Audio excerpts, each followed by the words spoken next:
Okay മക്കളെ, നമുക്ക് next ക്വസ്റ്റ്യനിലേക്ക് പോകാം. ക്വസ്റ്റ്യൻ നമ്പർ 23 തെർമോഡൈനാമിക്സിലെ ക്വസ്റ്റ്യൻ ആണ്. ഈ ഒരു ഗ്രാഫ് തന്നിട്ടുണ്ട്. An ideal gas undergoes a cyclic transformation from point A and coming back tracing the path ABCA. The total work done. Total work done is always area under the PV graph.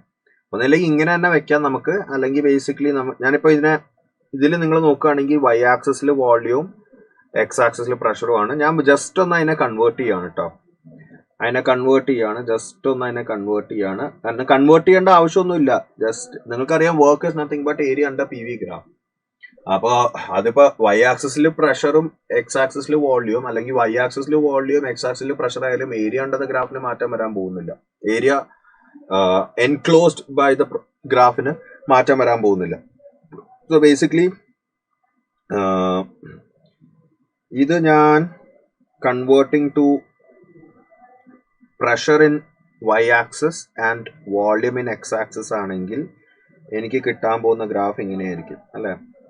ഇത് 10, ഇത് 10. ഞാനിത് convert ചെയ്യാൻ കാര്യം എന്താണെന്ന് ഞാൻ പറഞ്ഞുതരാം. എനിക്ക് കുറച്ച് എക്സ്പ്ലനേഷൻ ചെയ്യാനുണ്ട്, അതുകൊണ്ടാണ്. ആൻഡ് ദിസ് വിൽ ബി 30 അല്ലേ. ഈ ഹൈറ്റ് എന്ന്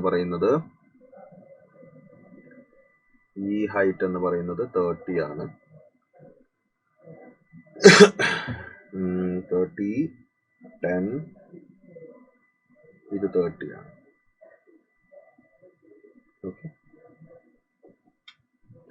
ഓക്കെ ആണോ മക്കളെ? ഫൈൻ.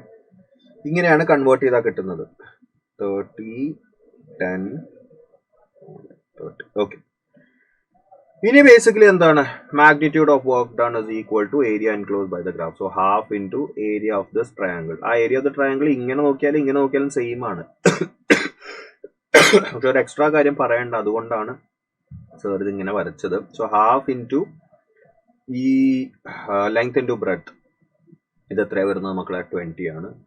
അതേപോലെ തന്നെ ലെങ്ത് ഇൻറ്റു ബ്രെഡ്ത്ത് അല്ല, ലെങ്ത് ഇൻറ്റു ഹൈറ്റ് എത്ര വരുന്നത്? അതും 20 ആണ്. So half into 20 into 20 that is equal to 200.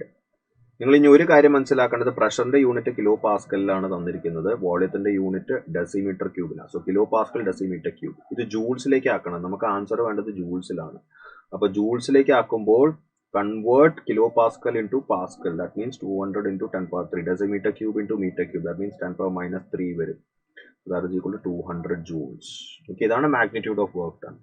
ഇനി ഒരേ ഒരു കാര്യം നിങ്ങൾ ആലോചിക്കേണ്ടത്, ഇനിയിപ്പോൾ അവരുടെ ആക്ച്വൽ വർക്ക് ആണ് ചോദിച്ചിരിക്കുന്നതെങ്കിൽ, ഇവിടെ മാഗ്നിറ്റ്യൂഡ് ഓഫ് വർക്ക് ആണോ ആക്ച്വൽ വർക്ക് ആണോ എന്ന് പറഞ്ഞിട്ടില്ല. But anyway you guys know area enclose by the graph is magnitude of the work done. Sign എന്താണെന്ന് അറിയാനായിട്ട് നിങ്ങൾ ഇങ്ങനെ നോക്കിയാൽ മതി. If the graph is moving anticlockwise, cyclic പ്രോസസിന്റെ ഗ്രാഫ് ആന്റി ക്ലോക്ക് വൈസ് ആണ് പോകുന്നത്. ഏത്? പ്രഷർ വൈ ആക്സിസിലും വോള്യൂം എക്സ് ആക്സിസിലും വെച്ചിട്ട് ആന്റി ക്ലോക്ക് വൈസ് ആണ് പോണെങ്കിൽ total work done will B positive. Clock vice ആണ് പോണെങ്കിൽ, ഇങ്ങനെയാണ് ഗ്രാഫ് വരണമെങ്കിൽ total work will be negative. So ഇത് ബേസിക്കലി ആന്റി ക്ലോക്ക് വൈസ് ആണ് പോകുന്നത്. So total work is positive. 200 joules ആണ് ഇവിടെ വരിക. Anyway work will also be the same. Magnitude of work and actual work is the same. നേരെ മറിച്ച് anti clock vice ആണ് വരണമെങ്കിൽ, P V graph clock vice ആണ് വരണമെങ്കിൽ നെഗറ്റീവ് ആണ് വരിക. അപ്പൊ ഇവിടെ ഞാൻ ഇങ്ങനെ ആക്കാൻ കാര്യം എന്താന്ന് വെച്ച് കഴിഞ്ഞാൽ ഈ ഒരു കാര്യം പറയാനാണ്. ശരിക്കും പറഞ്ഞാൽ മാഗ്നിറ്റ്യൂഡ് ഓഫ് ദ വർക്ക് കണ്ടുപിടിക്കാൻ എനിക്ക് ഇങ്ങനെ തന്നെ വെച്ചിട്ട് കണ്ടുപിടിക്കാന്നുള്ളൂ. Magnitude of the work is nothing but area enclosed by this triangle. പക്ഷെ ഈ ഒരു കാര്യം പറയാനായിട്ട് P V graph, P in the Y axis and X in the volume in the X axis വെച്ചിട്ട് നമുക്ക് ആന്റി ക്ലോക്ക് വൈസ് ആണ് cyclic process വരണമെങ്കിൽ that is basically positive work. Clockwise ആണെങ്കിൽ നെഗറ്റീവ് വർക്ക്. ഓക്കെ ആണോ മക്കളെ? ഇത് വളരെ important ആയിട്ടുള്ള കാര്യമാണ്. സോ ബേസിക്കലി ഇവിടെ 200 ആണ് കേട്ടോ ആൻസർ ആയിട്ട് വരിക. 200 will be the answer. Cool.